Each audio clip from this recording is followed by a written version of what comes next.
Selamat datang di channel Pemuja Malam. Jangan lupa like, share, and subscribe ya. Terima kasih.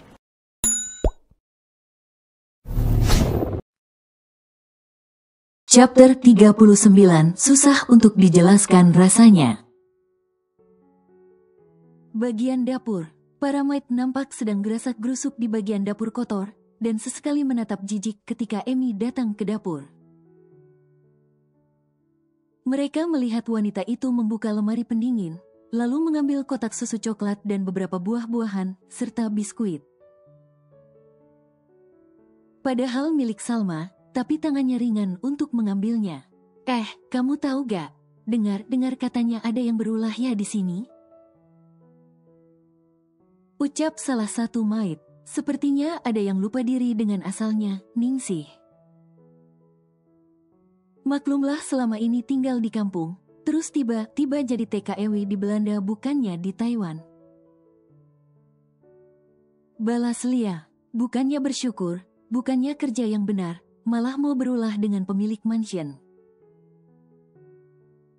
Jawab ketus Ningsih. Sebenarnya tidak ada yang masalah jika seorang pelayan jatuh cinta dengan majikannya. Atau sang majikan jatuh cinta dengan pelayannya. Karena jodoh tidak ada yang tahu. Namun intinya hanya satu, jangan jadi penggoda laki-laki, buatlah diri lebih berharga, dan bercerminlah pada diri sendiri. Aku jadi teringat dengan salah satu maid yang berani menggoda Tuan Keanu. Sungguh malang nasibnya ya. Sampai sekarang masih di penjara, ucap Lia, sengaja suaranya ditinggikan agar terdengar oleh Amy. Amy nampaknya terlihat santai dengan omongan para maid, justru dia meneguk susu coklat dan makan buah. Itu contoh buat kita Lia kalau mau menggoda majikan. Aku bersyukur jadi TKW di Belanda ketimbang di Taiwan. Udah begitu dapat majikan baik, gaji besar. Suasana di Belanda juga enak, nuansanya juga berbeda. Coba nikmat Allah mana yang didustakan. Kalau mau cari suami tuh, jangan berkhayal tinggilah, cek diri sendiri. Kita itu siapa? Kalau mau dapat yang lebih, ya perbaiki dirilah. Tapi jangan jadi penggoda, malu loh jadi pelakor kayak gak punya harga diri aja. Mending lakinya demen ama kita, kayak aku dong dapat pacar bule di Belanda ini. Menjadi diri sendiri tanpa harus jadi penggoda. Semoga berjodoh sampai menikah. Imbuh Ningsih. Amin, semoga sampai nikah ya Ningsih. Balas Lia, cek dapat bule tapi miskin. Celetuk Amy. Ningsih meletakkan baskom isi sayurannya ke meja dapur. Amy, bule miskin gak apa-apa, ketimbang bule hasil rampas dari istrinya. Dan elo jangan asal celetuk ye, sok tahu kalau pacar gue miskin. Hei calon suami gue kerja di perusahaan tuan besar ya, dasar lu baby sister gak tahu diri. Ningsih berdecih kesal. Ningsih dan Lia, mereka maid yang lama bekerja di mansion Opa Braimanto dibanding Amy. Namun ketika hadirnya Amy, rata-rata para maid suka gosipin Amy secara diam-diam. Tapi sekarang mereka gosipin Amy secara terang-terangan, apalagi setelah mereka tahu kalau Amy pindah bagian kerjanya. Sombong banget yang dapat pacar seorang karyawan doang. Lihat gue nanti, suami gue pemilik perusahaan. Sewot Amy. Amy, kalau mimpi jangan kejauhan lah. Kalau jatuh bakal sakit rasanya. Celetuk Lia. Pak Bob tampak sudah berdiri di depan pintu dapur. Kedua lengannya sudah bersih dekap. Lalu mengamati para maid yang ada di sana. Apa yang kalian lakukan? Bergosip lagi, bentak Pak Bob. Mereka bertiga langsung berhenti berargumen. Lia dan Ningsih kembali merajang sayur. Sedangkan Amy masih duduk santai dengan meneguk susu coklatnya, lagabak nyonya. Emi, kamu dipindahkan, bukan untuk duduk santai di sini. Pekerjaan kamu ada di bagian belakang sana. Tunjuk Pak Bob ke pintu bagian belakang. Santai sebentar dong Pak Bob, lagi pula bagian laundry juga ada kan? Tanpa saya bantu pasti mereka sudah mengerjakannya. Jawab enteng Emi tanpa berpikir panjang, terkesan agak melawan. Sepertinya saya harus melaporkan tentang ini ke Non Salma. Ucap Pak Bob penuh penegasan. Pria itu langsung memutar badannya dan kembali melangkah. Jangan Pak Bob, ini saya habiskan minum dulu, baru ke belakang. Emi mencegah Pak Bob agar tidak diadukan, bisa berabe jika dirinya dipecat. Misi untuk menggait Kevin bisa gagal total. Bibi Tia dari kejauhan terlihat mendekati ruangan dapur kotor. Dengan tatapan yang tajamnya wanita paruh baya itu menelisik gaya Emi. Apalagi tadi Salma dan Kevin sempat bercerita tentang gelagat Emi. Sesama wanita saja tidak suka melihat gaya wanita yang terlalu caper dengan pria. Begitu juga Bibi Tia, menjadi tidak respek dengan Emi. Pak Bob yang hendak keluar dari dapur, berhenti langkahnya.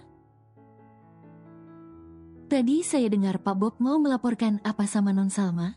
Tanya Bibi Tia. Wanita paruh baya itu sudah melipat kedua tangannya ke dada, dengan tatapan penuh tanda tanya. Bibi Tia selama tinggal di Belanda, turut mengurusi masalah maid dan urusan rumah tangga di mansion. Saya habis menegur Emi untuk bergegas ke ruangan laundry. Tidak berlama-lama santai di dapur, menikmati cemilannya, lagi pula jam istirahat sudah lewat, Nyonya Tia. Lapor Pak Bob, kedua netral langsung berputar ke Emi. Di sini peraturan kerjanya tidaklah ketat, tapi paling tidak selesaikan pekerjaan dengan baik. Kami menghargai kalian, tapi jika kalian tidak tahu diri, maka jangan salahkan jika kami memecat para maid di sini termasuk kamu, Emi. Gertak Bibi Tia, penuh penekanan khususnya ke Emi. Emi hanya bisa menundukkan kepalanya, tapi bibirnya tampak mencebik Bibi Tia. Oh ya, perlu kamu ketahui, jika Non Salma sudah berucap kata sumpah, biasanya akan kejadian. Jadi berhati-hatilah dalam bersikap, takutnya akan benar kejadian. Apalagi kalau sudah disumpahin mati, itu bisa terjadi. Jadi masih untung kalau belum kena sumpah serapahnya, terutama untuk orang yang berniat jahat dengan Non Salma. Tukas Bibi Tia, bicara untuk semua orang, tapi matanya bertuju ke Emi. Bibi Tia maju beberapa langkah, lalu berhenti di samping Emi duduk. Berhati-hatilah Emi, ancam Bibi Tia. Wanita paruh baya itu paling anti dengan bau-bau pelakor. Cek sama dari kampung aja, gayanya sudah kayak Nyonya Mansion aja. Gerutu batin Emi. Setelah menegur, Bibi Tia meminta bubur punya Ryan kepada Ningsih, kemudian meninggalkan dapur kotor begitu saja. Alah, baru hanya bibinya Salma aja gayanya udah kayak Nyonya saja. Berdecak kesal Emi. Lia yang berada tak jauh dari Emi langsung melayangkan tamparannya ke pipi Emi. Membuat Emi terkejut. Mulut kamu itu benar-benar tidak bisa dijaga ya. Bibi Tia memang Nyonya Mansion ini. Daripada kamu wanita murahan berkedok baby sister, mengambil kesempatan dalam kesempitan. Sentak Lia. Emi langsung naik pitam. Wanita itu berkacak pinggang dan ingin menjambak rambut Lia namun ditahan oleh Pak Bob. Lia, enak aja lu ngatain gue wanita murahan. Gue ini wanita baik-baik ya, gue ini kerja sebagai baby sister. Bilang aja kalian iri kalau tuan muda suka dengan gue kan? Sarkas Emi. Hah, lu bilang tuan muda suka sama lu, wei ngaca di sana, ada cermin segede gaban. Lu bandingin wajah lu sama Non Salma, bagaikan tanah dan langit, beda jauh. Tuan muda juga tahu mana itu berlian mana itu batu gat. Mimpi lu ketinggian, cuy. Penuh emosi Lia berkata-kata. Sudah tidak ada kata untuk diam. Buat wanita tipe Emi, walau sama-sama Maid. Emi, jika kamu mencari ribut dengan Maid yang lain, maka saya tak segan menyeret kamu menghadap Non Salma.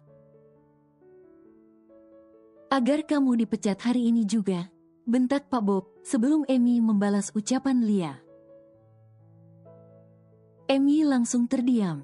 Ningsih, Lia, kalian berdua jangan berurusan dan cari masalah dengan Emi lagi, jika tidak mau kena saksi dari Non Salma. Ucap Pak Bob. Baik Pak Bob. Jawab serempak Ningsih dan Lia. Lantai 2, ruang santai. Setelah tidur sebentar dengan Ryan, sekarang Kevin harus menyelesaikan beberapa pekerjaannya dengan Ari. Sedangkan Salma juga turut mengecek email yang masuk. Setelah tadi Retno sempat mengecek pekerjaannya, ternyata ada beberapa hal yang harus diketahui oleh Salma. Sesekali Kevin melirik Salma yang terlihat serius di depan laptopnya. Begitu juga dengan Ari terkadang curi pandang ke Retno. Mom, panggil Kevin. Gumam Salma tanpa melirik. Mom, pandang aku dong kalau sedang diajak ngomong. Pinta Kevin, agak memelas. Salma langsung mengangkat wajahnya. Ada apa, Kak? Semua ruangan dan kamar dipasang di sisi CCTV kah? Dipasang, tapi ada beberapa kamar yang tidak dipasang seperti kamarku, kamar Retno, kamar Paman Didit. Memangnya kenapa, Kak? Kalau kamar Baby Ryan, ada CCTV-nya?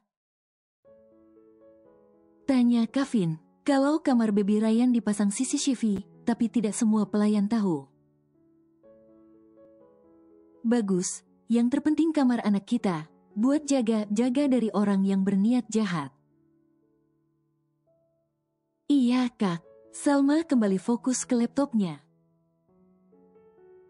Mom, Kevin kembali memanggil. Ada apa lagi? Kevin menepuk sofa yang kosong di sampingnya. Duduk di sini dong, dekat aku. Masa duduknya jauh-jauhan kayak orang musuhan aja? Pinta Kevin. Salma heran.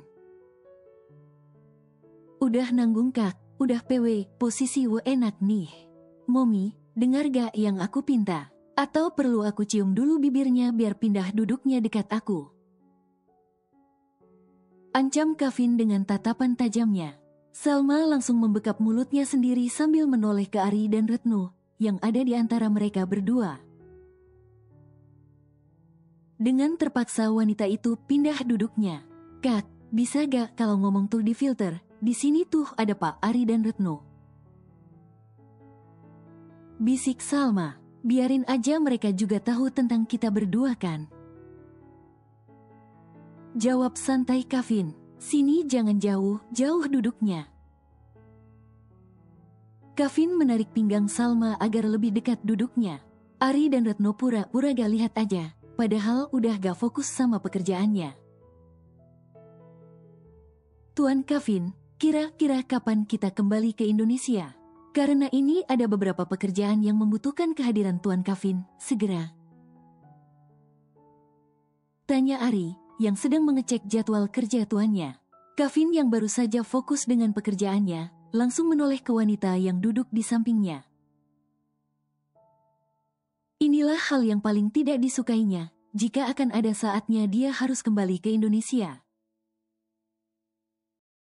Pria itu menggeserkan laptopnya, begitu juga laptop milik Salma. Kemudian pria itu jongkok di hadapan Salma yang masih duduk di sofa. Kak Kevin, Salma terlihat bingung. Sejenak pria itu menatap wajah Salma yang sudah mulai terlihat segar, tidak sepucat kemarin waktu dia datang. Ari, tolong ambil tas kecil saya yang ada di kamar Ryan. Pinta Kevin masih menatap wajah Salma. Tanpa menjawab, Ari langsung ke kamar Baby Ryan untuk mengambil tas milik tuannya, lalu memberikannya ke pria itu. Kemudian Ari menarik tangan Retno agar tidak berada di antara Kevin dan Salma dan mengajaknya ke kamar Baby Ryan. Retno yang baru pertama kali tangannya digandeng Ari, jantungnya langsung berdegup kencang. Sekarang di ruang santai hanya ada Kevin dan Salma, suasana terasa hening tak ada suara. Hanya hembusan angin sejuk yang masuk dari jendela yang sengaja dibuka oleh Salma.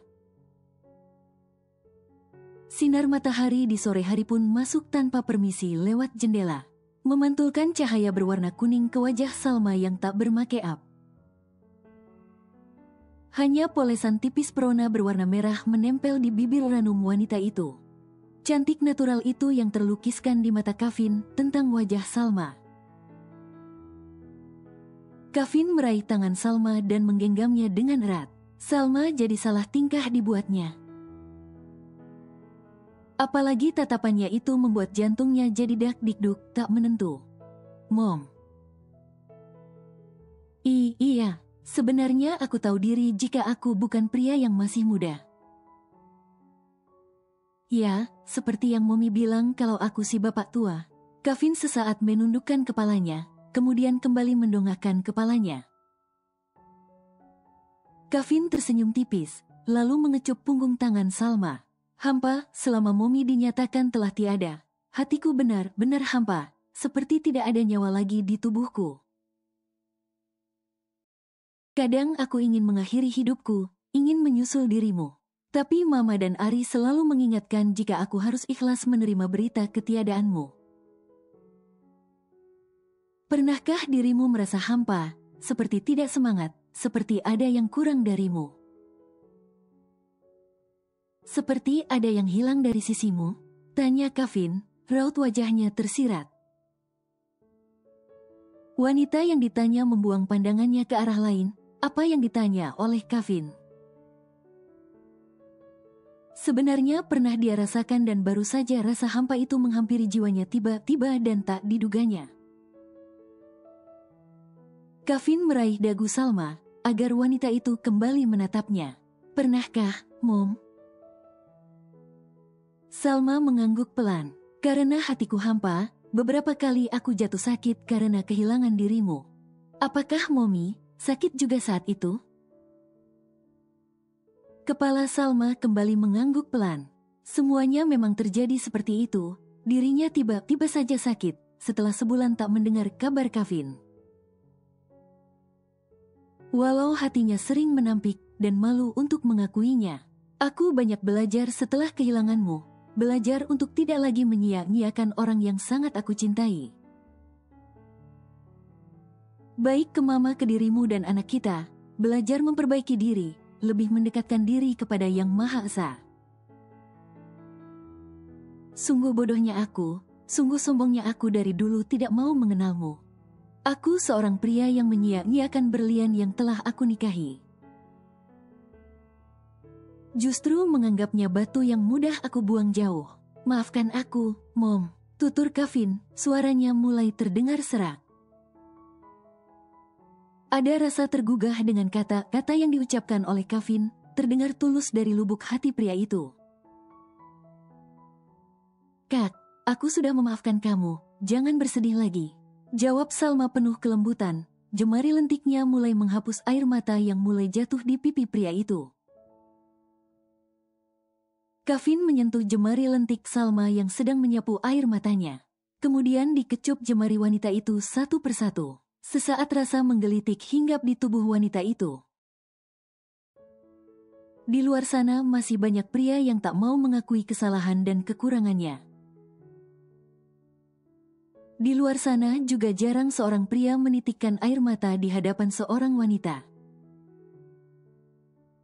Menurut mereka itu harga dirinya. Tapi buat wanita, itu hal yang sangat menyentuh hati. Merasa jika pria itu memiliki perasaan yang halus namun terbungkus dengan sikap kelakiannya. Yang tak mudah meneteskan air mata.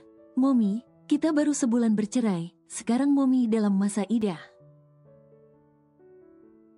Kevin langsung merogoh tas kecilnya, keluarlah sebuah kotak kecil. Aku tidak tahu isi hatimu, Mom. Tapi dari hatiku yang paling dalam, aku sangat mencintaimu, Salma Hadika. Kevin diam sejenak, melihat reaksi Salma. Wanita itu mulai terlihat gugup dalam duduknya. Izinkan aku masuk ke relung hatimu, Mom, Momi dari anakku Ryan. Berikan aku kesempatan untuk membina rumah tangga denganmu. Berikan aku kesempatan untuk membahagiakanmu sepanjang hidupku. Aku sudah tak sanggup lagi kehilanganmu. Berjauhan, aku juga tidak sanggup jika kamu dimiliki oleh pria lain. Karena kamulah yang selalu kusebut dalam doaku, wanita yang ingin kuperistri sampai nyawaku telah tiada nantinya. Ucapan Kevin penuh rasa memohon. Pria itu langsung membuka kotak kecil itu, terlihatlah cincin berlian di dalamnya, terlihat sederhana tapi terkesan mewah. Hati Salma kembali bergetar dibuatnya. Ini bukanlah pertama kali ada pria yang mencoba melamarnya dan biasanya akan ditanggapi biasa saja. Tapi entah kenapa dengan pria yang sedang berlutut di depannya, hatinya tak karuan. Susah untuk dijelaskan rasanya. Salma Hadika, maukah kamu menjadi istriku kembali? Kita kembali rujuk? Tanya Kevin sambil menyodorkan kotak cincin berliannya. Salma bertahan untuk menatap wajah pria itu, lidahnya agak keluh ketika ingin menjawabnya. Kevin masih sabar menunggu jawabannya. Sang mantan suami sedang mencoba untuk melamar mantan istrinya. Kalau bisa dikatakan, ini adalah pertama kalinya dia melamar Salma dalam keadaan yang benar. Karena ketika dulu mereka menikah, Kevin tidak melamar Salma. Penuh harapan yang tersirat di tatapan Kevin agar Salma mau menerimanya kembali. Namun tak bisa dipungkiri jika harapan yang diinginkannya tak terkabulkan. Karena ini pasti terlalu cepat buat Salma untuk menerimanya kembali. Akan tetapi kalau menurut Kevin ini sudah terlalu lama buat dirinya, karena dia sudah menunggu selama 1,5 tahun. Kevin juga menyadari jika dirinya juga belum mengetahui perasaan Salma terhadap dirinya. Masih benci kah? Atau mulai menyukainya? Tapi jika membaca bahasa tubuh Salma, wanita itu tidak menolak jika digenggam tangannya. Tak menolak jika pipinya, keningnya, bibirnya dikecup oleh dirinya. Bolehkah hati pria itu menduga jika wanita itu mulai menyukai dirinya, walau belum ada rasa cinta? Semua masih abu-abu, belum jelas tentang isi hati wanita itu. Salma menatap dalam wajah ganteng Kevin walau sudah berumur 41 tahun. Tapi semakin hot jika dipandang, pantas saja si Amy terobsesi ingin memiliki pria itu. Wanita itu menyadari ketika mereka dipertemukan kembali oleh Allah, pertemuan yang tak diduga. Dalam waktu seminggu banyak hal yang berubah di diri pria arogan itu, pria yang dulu sangat dibencinya. Tiba-tiba terlihat sangat penyayang, menjelma menjadi Dedi yang siap siaga untuk putranya. Sedangkan buat dirinya selalu ada perhatian yang membuat wanita itu berdesir hatinya. Dan hal itu masih melekat hingga akhirnya mereka berpisah karena perceraian yang diinginkan oleh wanita itu. Setiap orang pastinya punya masa lalu, setiap orang pastinya memiliki perilaku yang kurang baik. Tapi setiap orang pasti selalu diberikan kesempatan untuk memperbaiki dirinya selama hayat masih dikandung badan.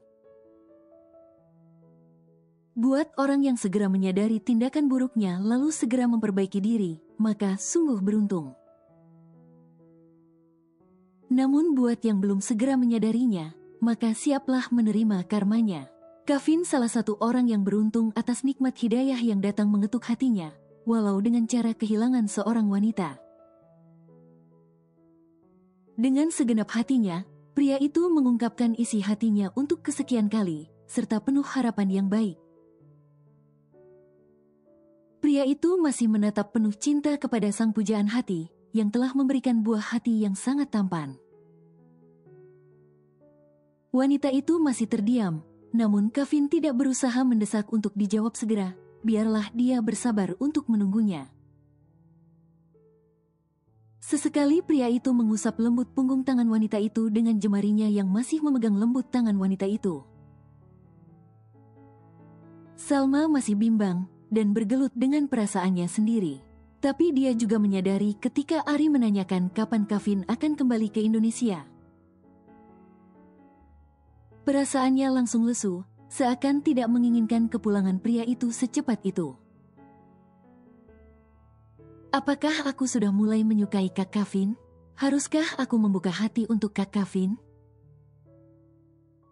Banyak sekali pertanyaan yang bersemayam di hati wanita itu, tapi ada rasa sungkan untuk bertanya langsung. Mom, Kevin memecahkan keheningan antara mereka berdua. Salma tak menjawab, hanya mengangkat sudut bibirnya. Aku terima segala jawabannya, apapun itu, karena aku juga tidak bisa memaksakan kehendakku. Jika Mommy tidak ingin menerimaku lagi sebagai seorang suami, kata Kevin, ada nada rasa putus asa. Kedua netra Salma langsung mendelik. Kenapa jadi terdengar putus asa, Kak? Tanya pelan Salma. Aku tahu Mommy pasti masih membenciku, kan? Pria itu memperlihatkan senyum datarnya. Berumah tangga itu artinya ibadah sepanjang hayat sampai maut memisahkan, bukan sekedar pacaran kalau tidak suka bisa putus. Tapi kita akan hidup bersama, tinggal satu rumah, tidur seranjang, susah senang selalu bersama. Kalau ada masalah bersama, sama menghadapinya. Aku sudah gagal dengan pernikahanku dengan Yasmin, lalu gagal kedua kali dengan pernikahan bersamamu, Mom. Mungkin hal ini yang membuat Mommy bimbang. Aku memahaminya jika Mommy tidak mau rujuk. Ungkap hati Kevin. Kevin masih betah berlama berlutut di hadapan wanita itu. Mengabaikan rasa kesemutan yang tiba-tiba hinggap di kedua kakinya. Semua demi usaha meluluhkan sang pujaan hati. Salma mengeratkan tangan Kevin yang masih menyentuh tangannya. Kak Kevin, sejujurnya aku memang bimbang dan ada rasa takut akan masa lalu. Maafkan aku, Mom. Kevin menyela pembicaraan Salma. Salma menatap teduh wajah Kevin. Sudah aku maafkan, Kak. Kak Kevin, usiaku masih muda, yang terkadang masih labil menentukan sikap. Tapi aku sedang berusaha untuk terus belajar. Berproses menjadi lebih dewasa dan yang jelas menjadi Mommy yang baik untuk Ryan. Kalau boleh aku terus terang, aku sedikit takut dengan perubahan Kak Kevin. Yang dulu begitu arogan padaku, tapi sekarang sangat lembut, perhatian padaku. Sempat aku berpikir Kak Kevin sedang merekayasakan sikapnya, agar aku luluh denganmu. Namun akan kembali berubah ke semula, setelah mendapatkan segala keinginannya. Bersambung.